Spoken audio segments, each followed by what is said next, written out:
With the age of consent at 13 years old, girls were sexualised at a young age in Victorian Britain. It was also wrongly believed that sleeping with a virgin could cure a man of syphilis. In the absence of medical knowledge about syphilis, quackery and superstition often took hold. So for the Victorians, the syphilis that seemed to go away and then came back and seemed to go away and came back must have been a really difficult thing to try to manage. When you have this lack of knowledge and lack of understanding of why something occurs, how it progresses, how to stop it, you are in many ways open to the quacks. There will be an entire raft of treatments that will have no effect whatsoever. And there will be those that just become myth. For people who can't even afford those remedies, what else could I try that might try to save me? It's a desperation element. But if you're desperate, you'll try almost anything.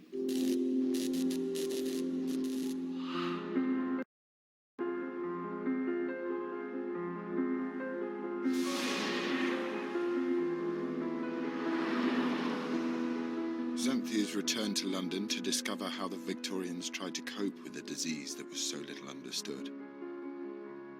At the Science Museum, she's meeting Julie Peakman, who has researched Victorian treatments for syphilis.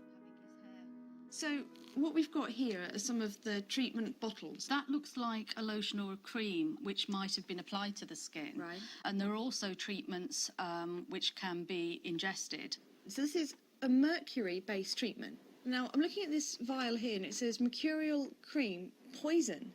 So this is obviously a very poisonous treatment. It was a poison, but mercury was thought to be the best cure for syphilis.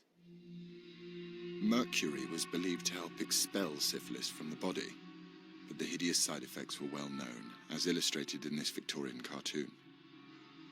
On the left-hand side here, we have a man who's purging and being sick into the bowl, and that was one of the symptoms of mercury because it was a poison. Yeah. Spitting and salivation was very important. One of the effects was balding. As you can see, this man in the chair here having his head attended to by one of the hospital interns. Would you lose your hair in patches or would you lose it all over? It'd drop off rather like with chemotherapy now. As the toxin starts to work, it would start to fall out. So, because I think you'd lose patches through the syphilitic change, wouldn't you? Because you've got the pustules on your head, but then the mercury would cause you just to about lose finish you off, yes. all your hair. All right, okay. And as you can see to the right here, this man's having his teeth seen to, and that was another problem, that the teeth fell out.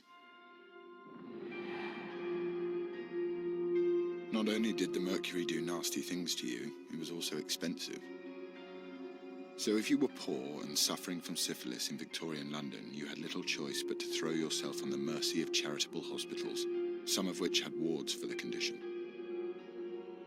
Only one, the Lock Hospital, was dedicated to treating venereal disease, but getting in was no easy matter.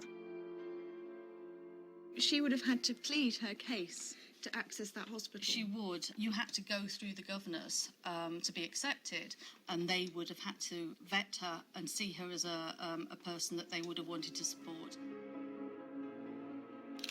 But even if our woman had managed to gain access to mercury treatment, would it have had any positive effect?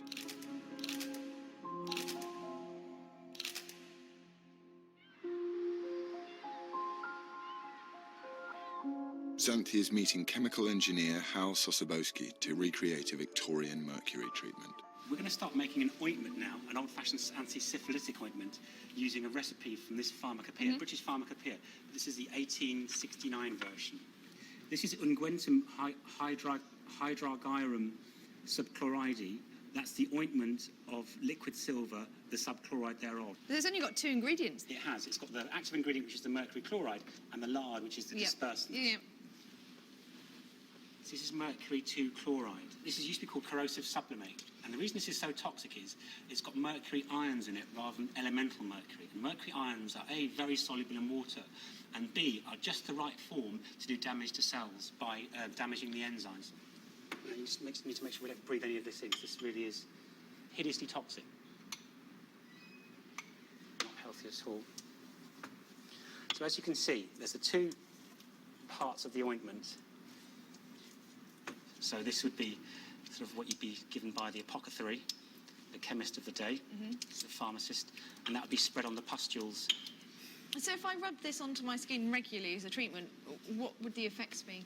Well, you couldn't have designed a better way of getting mercury into the body in its worst possible form. And what would happen is the patient would be absorbing mercury into the bloodstream effectively, and therefore they would get the bleeding gums, the irritability, the amnesia, perhaps the depression, all associated with mercury poisoning. So this is a really bad idea.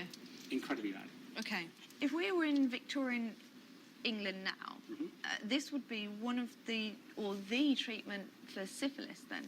But did mercury have any medicinal value at all? Well, there was some evidence in stage 3 syphilis. It was spirocidal, i.e. it would kill the bacterium that causes syphilis. By that point, you'd certainly reached the point of no return. Right. And because there was no penicillin at that time, once you got it, you got it. So all it did was slow down. There's no cure for syphilis. Right, so there we are. Nice. Although mercury couldn't cure advanced syphilis, it could have given the sufferer like our woman some relief. It may seem ridiculous that people would have inhaled mercury or rubbed it on their lesions or taken it as a pill, but it could be argued that we use treatments that are equally as damaging now. If you think of chemotherapy, we know it has beneficial effects, obviously, but the harmful effects are clear to see.